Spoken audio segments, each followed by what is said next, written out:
Hello दोस्तों, जय हिंद। स्वागत है आपका अपना ऑनलाइन स्टडी चैनल MK में। दोस्तों, मध्य प्रदेश की पुलिस कांस्टेबल भर्ती परीक्षाओं में जीके और जीएस के प्रश्न भी पूछे जाते हैं, जो कि बहुत महत्वपूर्ण फैक्टर बन जाते हैं। तो दोस्तों, आज की इस वीडियो में मैंने जीके के वेरी इंपॉर्टेंट क्वेश्चंस और जीएस के वेरी इंपॉर्टेंट क्वेश्चन को इंक्लूड किया है। दोस्तों, बहुत शानदार एवं महत्वपूर्ण होने वाला है। आप वीडियो को अंत तक देखते रहिएगा, एक एक प्रश्न को लगाने की कोशिश करिएगा दोस्तों। तो चलिए दोस्तों, समय गंवाए बिना शुरू करते हैं वीडियो को। तो दोस्तों चलिए दोस्तों शुरू करते हैं इस वीडियो को। स्वागत है आपका अपना यूट्यूब चैनल MK में। पहला प्रश्न है, भोपाल किस सन में मध्य प्रदेश की राजधानी बना था?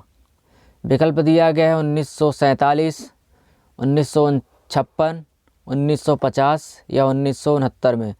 तो दोस्तों, भोपाल 1956 में मध्य प्रदेश की राजधानी बना था। याद रखिएगा, 1956 में मध्य प्रदेश भोपाल की राजधानी बना था। दोस्तों, भोपाल की स्थापना 11वीं शताब्दी में परमार राजा भोज ने करवाई थी। तो याद रखिएगा, मध्य प्रदेश 1956 में भोपाल को राजधानी बनाया था और भोपाल को स्थापित करने के लिए 11वीं शताब्दी में परमार राजा भोज ने स्थापना कराई थी। तो अगर आगे बढ़ते हैं दोस्तों, अगला प्रश्न है, निम्नलिखित में से किसे महाभियोग की प्रक्रिया द्वारा हटाया जा सकता है? भारत के राष्ट्रपति, राज्य के राज्यपाल, भारत के प्रधानमंत्री या किसी भी राज्य का मुख्यमंत्री। तो दोस्तों, महायोग की प्रक्रिया के द्वारा किसको हटाया जा सकता है? तो सही उत्तर हो जाएगा दोस्तों, भारत के राष्ट्रपति। याद रखिएगा, भारत के राष्ट्रपति के खिलाफ यदि कोई महाभियोग लगाया जाता है तो भारत के राष्ट्रपति को हटाया जा सकता है। याद रखिएगा, भारत के राष्ट्रपति। दोस्तों, महाभियोग की प्रक्रिया संविधान के अनुच्छेद 61 में प्रदर्शित है, जिसमें कहा गया है कि भारत के राष्ट्रपति को हटाने के लिए महाभियोग की प्रक्रिया लगाई जाएगी। तो याद रखिएगा, सही उत्तर हो जाएगा राष्ट्रपति को। अगला प्रश्न है, मध्य प्रदेश के किस स्थान पर भारतीय विज्ञान शिक्षा और अनुसंधान संस्थान स्थित है? ग्वालियर, जबलपुर, इंदौर या भोपाल? तो मध्य प्रदेश का जो भारतीय विज्ञान शिक्षा अनुसंधान संस्थान ये भोपाल में स्थित है। तो याद रखिएगा, भोपाल में स्थित। दोस्तों, आपसे एक छोटा सा रिक्वेस्ट है कि आप चैनल को सब्सक्राइब नहीं किया है तो सब्सक्राइब कर लीजिएगा, बेल आइकन को प्रेस कर लीजिएगा। प्रश्न अच्छे लगे हों तो वीडियो को लाइक कर दीजिएगा। दोस्तों, बहुत ही इंपॉर्टेंट और इंटरेस्टिंग प्रश्न इंक्लूड किया है मैंने वीडियो में। तो दोस्तों, एक एक प्रश्नों को लगाने की कोशिश करिएगा। यदि आप पूरे प्रश्न लगा लेते हैं तो आपकी तैयारी बहुत अच्छे लेवल तक जा चुकी होगी। तो दोस्तों, आपसे एक रिक्वेस्ट है कि आप चैनल को सब्सक्राइब ज़रूर कर लीजिएगा। ऐसे प्रश्न दोस्तों आपको कहीं नहीं मिलने वाले हैं। अगला प्रश्न है, भारत, चीन और जापान दुनिया के किस महाद्वीप से संबंधित है? भारत, चीन और जापान ये दुनिया के किस महाद्वीप से संबंधित है? तो दोस्तों, भारत, अफ्रीका, अंटार्कटिका, एशिया या यूरोप? तो दोस्तों, ये जो 3 देश प्रश्न में पूछा गया है ये किस महाद्वीप में स्थित है? तो आपको पता होगा कि जहाँ पर भारत है वह एशिया महाद्वीप में स्थित है। चीन, जापान ये सभी एशिया महाद्वीप में स्थित है। याद रखिएगा, एशिया महाद्वीप में स्थित है। दोस्तों, एशिया महाद्वीप में टोटल 48 देश हैं। तो याद रखिएगा, जिसमें भारत, चीन और जापान भी एशिया महाद्वीप में आते हैं। अगला प्रश्न, इम्पोर्टेंट प्रश्न दोस्तों, एक बंद अर्थव्यवस्था वह अर्थव्यवस्था है जिसमें मुद्रा पूर्ति पूर्ण रूप से नियंत्रित है, घाटा वित्तीयन होता है, या केवल निर्यात होता है, ना निर्यात और ना ही आयात होते हैं? पूछा गया है बंद अर्थव्यवस्था किस प्रकार की अर्थव्यवस्था है? तो दोस्तों, बंद अर्थव्यवस्था ऐसी प्रकार की अर्थव्यवस्था है जिसमें ना तो निर्यात होता है और ना ही आयात होते हैं। तो याद रखिएगा, बंद अर्थव्यवस्था कहा जाता है। कुछ इंपॉर्टेंट फैक्ट मैंने इंक्लूड किया दोस्तों। एक बंद अर्थव्यवस्था वह है जिसमें बाहरी अर्थव्यवस्थाओं के साथ कोई व्यापारिक गतिविधि नहीं होती है। बंद अर्थव्यवस्था पूरी तरह से आत्मनिर्भर होती है। इसका अर्थ है कि कोई भी देश इसमें से आयात नहीं होता है और ना तो निर्यात किया जा सकता है। दूसरे शब्दों में, एक बंद अर्थव्यवस्था वह है जो बाहर के साथ अपने व्यापार की अदला बदली नहीं करते हैं।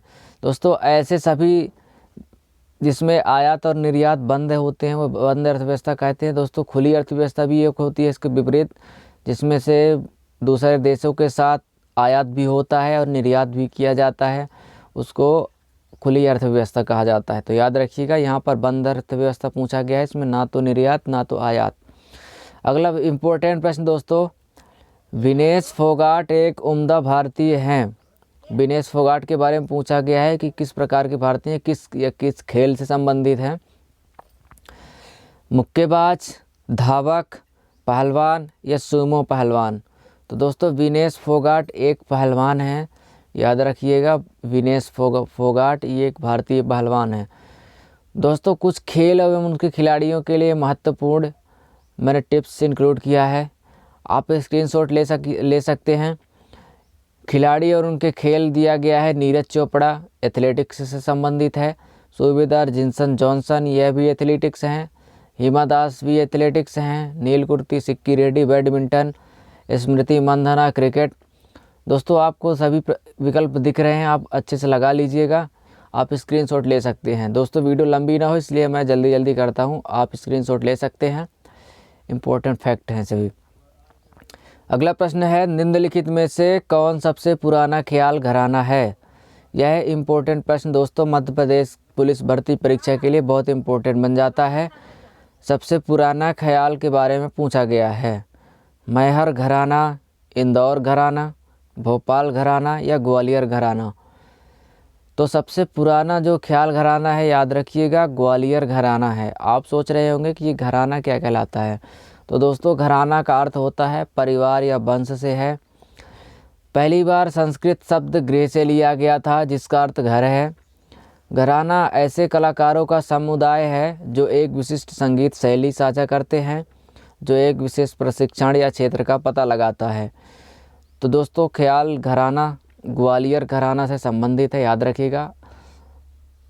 अगला प्रश्न है, भारत पूर्व में किस देशों के साथ अपनी थल सीमाएं साझा करता है। भारत जो कि पूर्व में पूछा गया है, किस देशों के साथ अपनी थल सीमाएं साझा करता है। विकल्प दिए गए हैं, चीन, नेपाल और भूटान, भूटान और अफ़गानिस्तान, म्यांमार और बांग्लादेश, पाकिस्तान और अफ़गानिस्तान। तो दोस्तों आप भारत के नक्शे में देखेंगे जिसकी पूर्वी सीमाएं होती हैं, म्यांमार और बांग्लादेश के साथ सीमा साझा करता है। तो याद रखिएगा, ये सभी इम्पोर्टेंट प्रश्न हैं।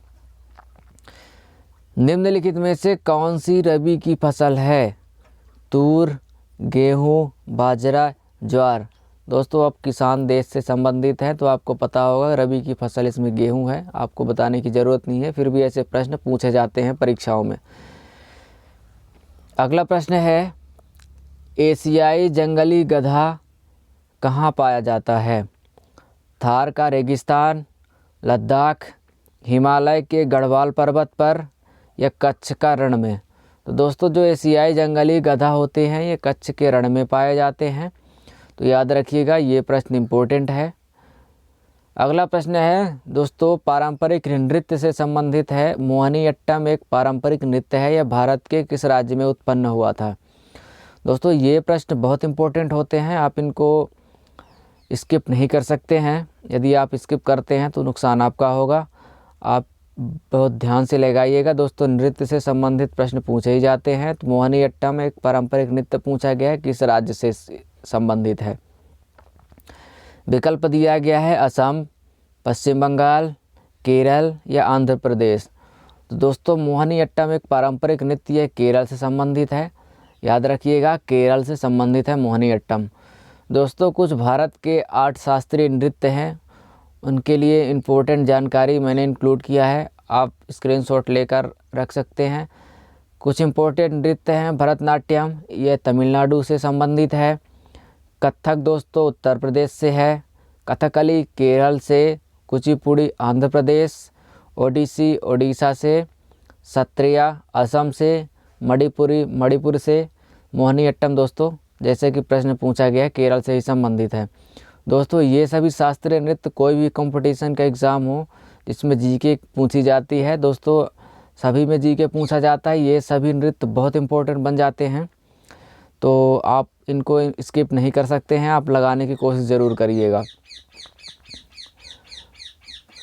तो दोस्तों आज के लिए बस इतना ही। मिलते हैं अगली वीडियो में और ही धमाकेदार प्रश्नों के साथ। तब तक के लिए अपने चैनल को सब्सक्राइब कर लीजिएगा, बेल आइकन को प्रेस कर लीजिएगा। दोस्तों ऐसे ही शानदार और इंटरेस्टिंग प्रश्न लेकर आता रहूँगा, आप वीडियो को लाइक ज़रूर कर दीजिएगा।